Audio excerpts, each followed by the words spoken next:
제사장 나라 남유다 왕국을 향한 심판의 몽둥이로 사용된 바벨론 제국의 느부갓네살 황제의 이태리식 이름입니다.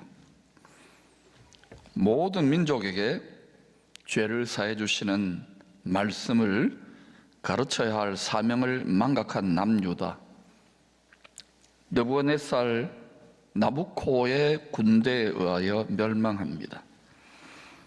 바벨론 강변에 앉아서 조국을 생각하며 눈물을 흘렸을 히브리 노예들의 기도시가 시편 137편입니다. 베르디는 시편 137편을 읽다가 굉장히 큰 감동을 받았나 봐요. 그 감동으로 이 오페라, 아주 세계적인 명작이죠, 나부코가 작곡됩니다. 예레미야서 25장은 하늘의 왕이 정하신 바벨론 포로 70년이 차면 히브리 노예들이 예루살렘으로 돌아가게 하실 만왕의 왕의 뜻을 예언합니다. 여러분, 이 세상이 그냥 돌아가는 것 같지만 반드시 가장 높은 하늘의 보좌에 계신 하나님의 뜻대로 정확하게 톱니바퀴처럼 돌아간다는 것을 기억하시기를 바랍니다.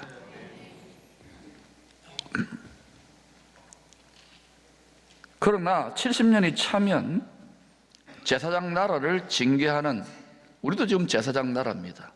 하나님의 소유가 된 백성.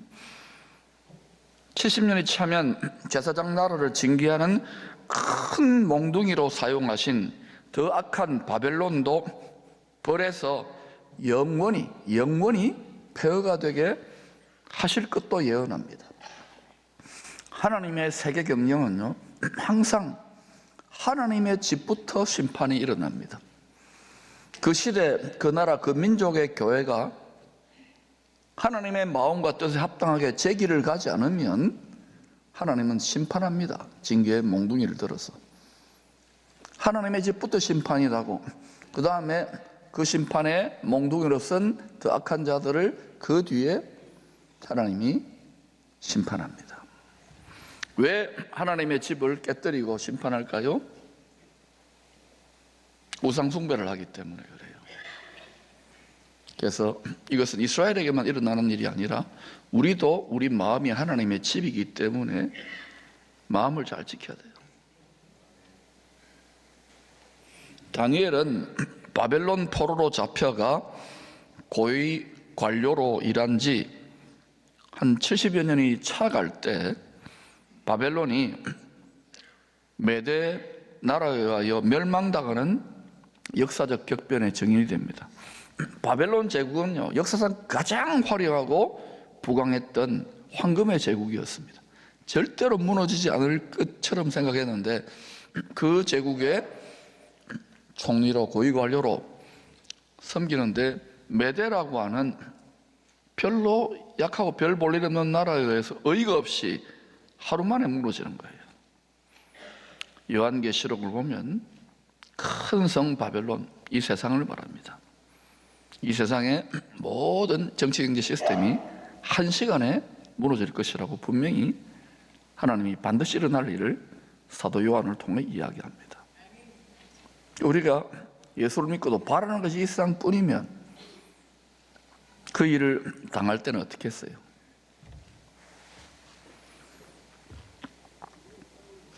다니엘서 9장은 이 다니엘이 이 세계사의 격변기, 지금도 전 세계가 어마어마한 격변을 지금 일으키고 있죠. 미국 대통령이 새로운 세계 질서를 재편하려고 하면서 이 세계사의 격변기에 예레미야서 25장에 바벨론 포로 70년의 뜻을 깨닫게 되었다고 설명합니다. 70년 만에 돌아와서 예루살렘 성전을 재건하고 그 성전에서 제사 드리는 이 사건이 단지 유대인만의 사건이 아닌 것을 깨닫게 돼요. 이 70년을 통하여 오실 메시아, 누구시죠? 예수 그리스도. 오실 메시아를 통한 세상 끝날까지, 세상 끝날은 우리가 그토록 기다리는 예수님이 오셔서 새날이 열리는 날입니다. 믿습니까? 세상 끝날까지 오실 메시아를 통한 유대인과, 먼저는 유대인에게, 헬라인, 이방인 구원의 시간표를 깨닫게 됩니다. 그 시간표가 70년인데 그 시간표가 그냥 일어나는 일이 아니라 하나님이 모든 하나님의 선교, 구원의 추수를 다 이루는 일을 70일에로 작정하신 거예요.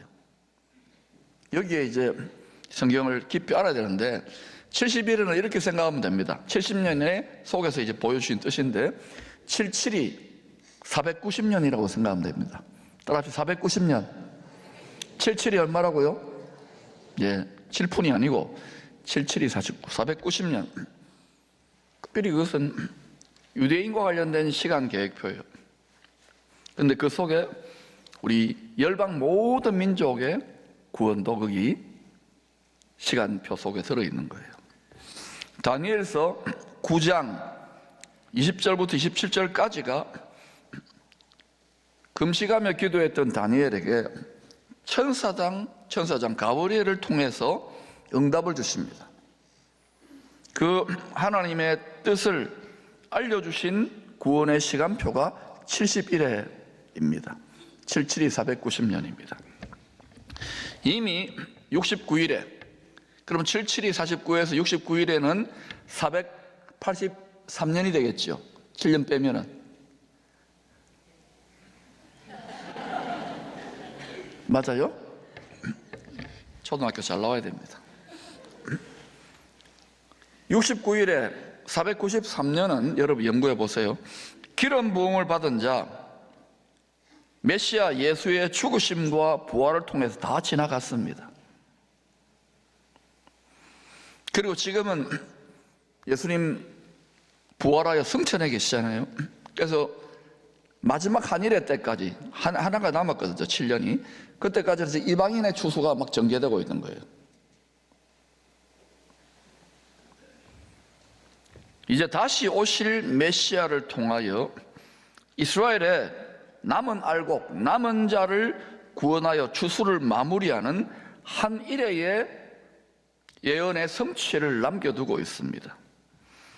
이방인 알곡 영혼 추수가 마무리되어 가면 로마서 11장 25절에 보니까 이방인의 충만한 수가 차면, 구원받은 수지만은 알곡 열매로 보면은 추수가 충만한 알곡이 차면 점점 차가는 거예요. 그러면 이스라엘의 남은 알곡들을 추수하기 위한 한 일회의 예언이 응하게 될 것입니다. 다니엘서 9장 27절이 핵심이에요. 같이 읽어볼까요? 시작. 그가 장차 한 일회 동안의 언약을 굳게 맺고 그가 그 일회의 절반에 제사와 예물을 금지할 것이며 또 포악하여 가정한 것이 날개를 의지하여 설 것이며 또 이미 정한 종말까지 진노가 황폐하게 하는 자에게 쏟아지리라 하였느니라 하니라. 자, 글귀는 자막은 그대로 띄워주시고, 그가 장차 많은 사람들과 더불어, 이 글은 누굴까요? 이전까지는 국제적으로 또 한 나라나 민족이나 지역적으로 적그리스도 하나님 뜻을 대적하는 그러한 짐승 같은 왕이 있었다면, 이때는 그가는 전 세계를 다 사실은 하나로 다스릴 수 있는 권세를 위임받은 적그리스도 짐승이라고 생각하면 돼요. 그가 장차 많은 사람들과 더불어 한 일회 동안의 언약을 굳게 맺고 7년입니다. 이것은 여러 성경학자들이나 또 목사님도 저도 그렇게 생각합니다. 일종의 평화 조약인 거예요.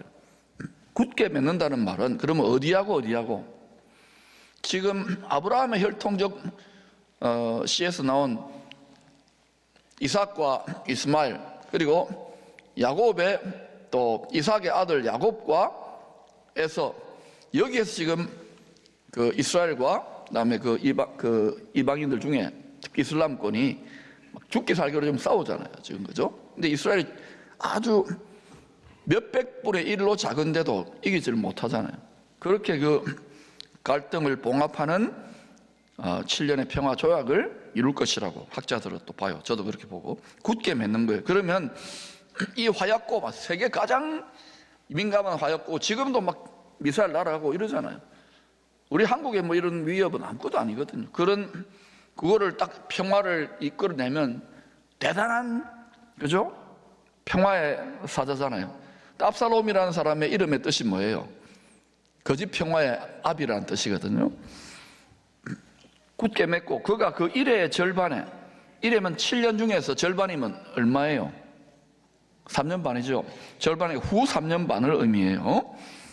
제사와 예물을 금지할 것이며, 그 어디다가 제사 드리고 어디다가 예물 드렸을까요? 이것을 이제 보면은 예루살렘 성전으로 보는 학자들, 저도 그렇게 봐요. 예루살렘 성전에 제사와 예물을 전 3년 반 7년 중에 이 평화 조약이 맺어지니까 드디어 그 어쩌면 랜드마크로, 상징물로 이걸 이제 타협이 돼가지고 허락이 될지 모르잖아요. 그 전까지는 어마어마한 갈등이 있을 거예요. 제사와 예물을 금지할 것이며, 전 3년 반 동안은 제사도 드리고 예물도 드리고, 그러니까 유대인의 입장에서는 막 할렐루야인 거예요. 야, 드디어 2000년의 수건 사업을 풀었다 이러는데, 근데 어때요? 딱 절반 딱 돌아서니까 사단의 영이 딱 들어가서 제사와 예물을 금지해 버리는 거예요. 요한계시록 13장에서는, 그렇죠? 경배하지 않으면, 나를 신으로, 그리스도로, 하나님으로 경배하지 않으면 매매를 먹고 살지 못하게 만들어 금지할 것이며, 또 포악하여 가정한 것이 날개를 의지하여 설 것이며, 주님이 이것을 멸망에 가정한 것이라 그랬잖아요.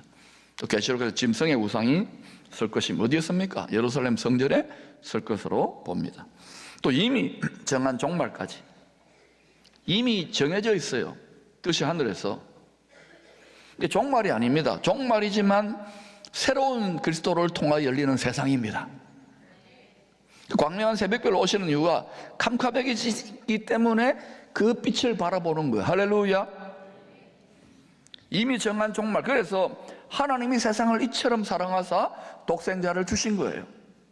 이는 저를 믿는 자마다 뭐하지 않고요? 멸망하지 않고. 세상을 누구한테 주셨냐면은 하나님의 형상을 가진 사람에게 주셨는데, 사람이 지금 자유의지를 잘못 사용 타락했잖아요. 멸망하지 않도록 하기 위해서 주 예수 그리스도를 준 거예요. 그러니까 뭐 재난 영화 있고 세상에 뭐 난리 나고 끝장날 것 같지만 그렇지 않습니다. 하나님의 뜻이 있습니다. 하나님의 형상을 이루어가는 자들에게 그리스도와 함께 다스리도록 그 세상이 열립니다. 이것을 굳게 붙잡을 수 있기를 축복합니다.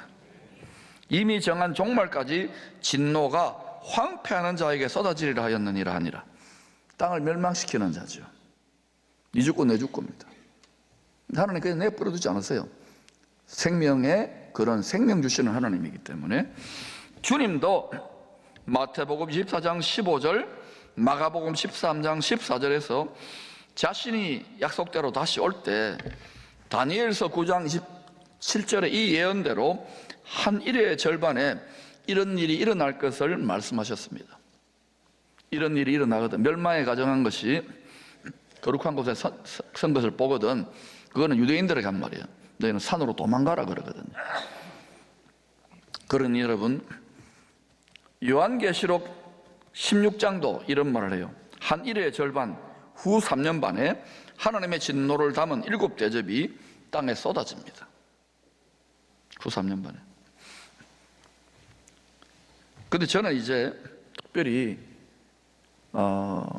성경의 전개 과정과 세상의 변화 속도를 보면은 이것이 뭐 저도 이제 나이가 들었잖아요. 근데 우리 자손들, 뭐 저 때도 될 수, 우리 자손들의 시대에 해당될 수 있겠다는 그런 세상이 너무 빠르게 변화되기 때문에 그런 부분에서 여러분이 보시고 이 성경적으로 이 때와 시기를 잘 분별해서 여러분이 판단하시기를 축복합니다.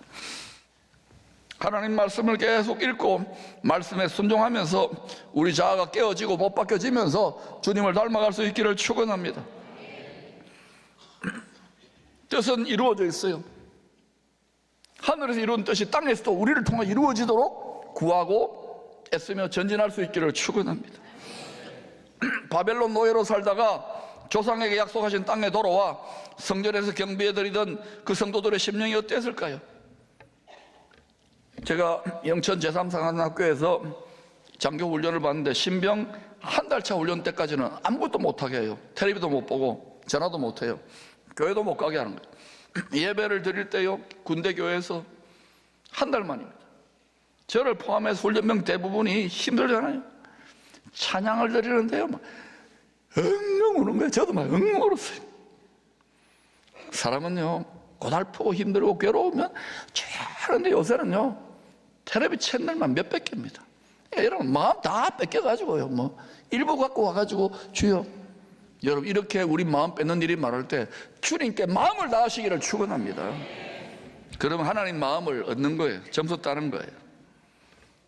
뭐 주일날 나와주는 게 어디지? 세속화입니다. 세속화. 라오디게아입니다. 라오디게아. 이럴수록 더 열렬하게 주님을 사랑하십시오. 말씀을 묵상하십시오. 포로에서 돌아온 유대인들이 다시 세운 성전에서 하나님의 경배를 드릴 때 꿈꾸는 것 같았어요. 큰 기쁨과 감격이 있을 것입니다. 그러나 예배드리고 이제 교회 바깥에, 성전 바깥으로 나가서 이제 삶을 꾸려가려고 합니다. 황폐한 땅입니다. 기경하고 씨를 뿌릴 때는 눈물이 났을 것입니다. 우리도 마찬가지 아닙니까? 예배드리고 나면 어때요? 나가면 바로 여러분 집이 어때요? 구석이 돼 있죠. 왜 이렇게 설거지는 쌓이고, 왜 이렇게 청소할 거는 많고, 왜 이렇게 빨래도 많고, 또 비즈니스 내일 또 가야 되잖아요, 회사에. 가기 싫어 죽겠어요, 그죠? 또 경기는 어떻고 저떻고, 또 소상공인들은 더 힘들 거예요. 그런데 여러분, 그런 상황 속에서 그들은 어떻게 했느냐? 내가 눈물을 흘리면서도 씨를 뿌리면 기쁨으로 곡식단을 거둘 것이라는 이 소망을 품고 눈물 흘리며 씨를 뿌렸던 거예요. 여러분, 하나님이 내가 하나님의 뜻과 방향과 꿈에 합당하다면 나를 도우신다고 믿고 전진할 수 있기를 축원합니다. 그거를 제끼고 나의 뜻과 나의 꿈을 이루고 나의 욕심을 채운다? 우선은 좀 채울 것 같지만 반드시 드러나게 돼요. 이 땅에 아니면 주님의 판단의 보좌에서 반드시 드러난다니까요. 그러므로 마음을 잘 지키기를 축원합니다. 1초도 방심하지 마세요. 시편 120편 6절 5절 6절입니다. 눈물을 흘리며 씨를 뿌리는 자는 기쁨으로 거두리로다. 울며 씨를 뿌리러 나가는 자는 반드시 기쁨으로 그 곡식단을 가지고 돌아오리로다. 좋은 마음밭이 많지 않기 때문에 기경된 주의 마음밭처럼 씨를 뿌려도 잘 안 자라나요. 그러나 좋은 마음밭에 떨어지면 30배, 60배, 100배의 결실을 한답니다. 주님은 이 세상의 밭에서 죄를 사해 주시는 복음의 씨앗을 품고 잘 성장한, 잘 익은 성도들을 지금도 추수하고 계셔요. 우리를 익어가야 되는, 성장해야 되는 거예요. 지금은 이스라엘의 봄농사 절기 주작물인 보리와 밀 추수가 한창인 오순절 성령 강림 이후 여름 4개월의 막바지에 해당됩니다. 이 여름 4개월 이방인의 충만한 수가 구원을 받으면 한 일회 때 이스라엘의 남은 알곡 추수를 위한 가을 절기가 시작될 것입니다. 추수를 마무리하기 위해 주님이 재림하실 때 일을 알려주는 가을 절기는 나팔절, 대속죄절, 초막절입니다.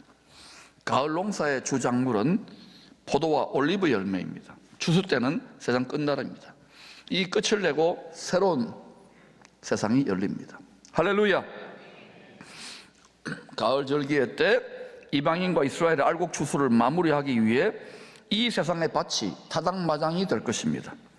타작마당에서 추수한 보리와 밀 이삭을 타작합니다. 그리고 어때요? 키질을 하죠. 그럼 어때요? 쭉정이와 겨는 날아가고 알곡은 안으로 더입니다. 알곡은 모아 곡간에 들이고 주님을 닮은 말씀에 충실한 자를 말합니다. 알곡은 모아 곡간에 들이고 쭉정이는 모아 불에 던져 살을 것이라고 했지요. 여름 동안 추수한 밀과 보리를 타작할 때 가을에 추수한 포도 열매는 틀에 넣고 밟아서 포도주로 만들어 보관합니다. 그러니까 이 추수 때의 분위기를 보라고요. 여름 동안에 추수했던 밀과 보리는 타작해가지고 알곡과 쭉정이를 가려내고요. 그 다음에 이제 가을에 추수하는 이 포도와 올리브는 포도는 포도즙 틀에 넣고 자근자근 바른 거예요. 그러면 포도즙이 나와가지고 그걸 포도주로 보관을 하고, 그 다음에 올리브 열매는 어때요? 절구에 넣고 찧어요. 막 으깨고 찢고 이러면 거기 막 순전한 나와서 기름이 막 나와요. 그걸 또 보관을 하는 거예요. 이게 이제 추수 때의 이제 분위기가 되는 거예요. 이걸 비유로 주님이 이제 특히 계시록에서 이야기를 하고 있죠. 자, 여러분, 여호와의 일곱 절기, 지금이 어느 때든지 우리는 관계없이 눈물을 흘리며 복음의 씨를 뿌리는 성도들은요, 반드시 기쁨으로 그 곡식단을 가지고 돌아오게 될 것입니다. 무엇이든지 심은 대로 거두게 될 것이기 때문입니다. 콩 심은 데 콩 나요. 육체를 위해 심으면 육체로부터 썩어질 것을 거둡니다. 성령을 위하여, 천국을 위하여, 영생을 위하여, 복음을 위하여 심을 수 있기를 축원합니다. 갈라디아서 6장 8절입니다. 시작. 자기의 육체를 위하여 심는 자는 육체로부터 썩어질 것을 거두고 성령을 위해 심는 자는 성령으로부터 영생을 거두리라. 신앙생활의 목표가 육체가 아닙니다. 더 성령을 위해서, 더 주와 교회와 복음을 위해 더 많이 심을 수 있기를 축원합니다. 그럼 하나님이 어떻게 하시는지 말씀을 읽어보세요. 우리는 지금 큰 성 바벨론 같은 이 세상에서 광야에 길을 내시고 사막에 강을 내시는, 눈에는 보이지 않지만 그 주님의 인도하심, 주의 영의 인도하심을 따라 이 큰 성 바벨론 같은 세상에서 새 예루살렘 성을 향하여 믿음의 순례길을 가고 있는 중입니다. 환하게 그 목표를, 푯대를 분명히 하고 달려갈 수 있기를 축원합니다. 말씀으로 때와 시기를 잘 분별하시기 바랍니다. 세월을 아껴 추수 때 주인의 마음을 시원하게 하는 얼음 냉수 같은 일꾼들이 다 될 수 있기를 축원합니다. 충성된 사자는 그를 보낸 이에게 마치 추수하는 날에 얼음 냉수 같아서 그 주인의 마음을 시원하게 하느니라. 하나님이, 주님이 하늘에서 구워보시고 기쁨의 성도들 보니까 답답해가 아니고 시원하다, 아이고 시원하다, 여기도 좀 주물러, 여기도 좀 주물러도. 얼음 냉수 같은, 땀 흘리고 수고하는데 목마르신 주님께 얼음 냉수 같은 충성된 일꾼들로 인정받기를 축복합니다.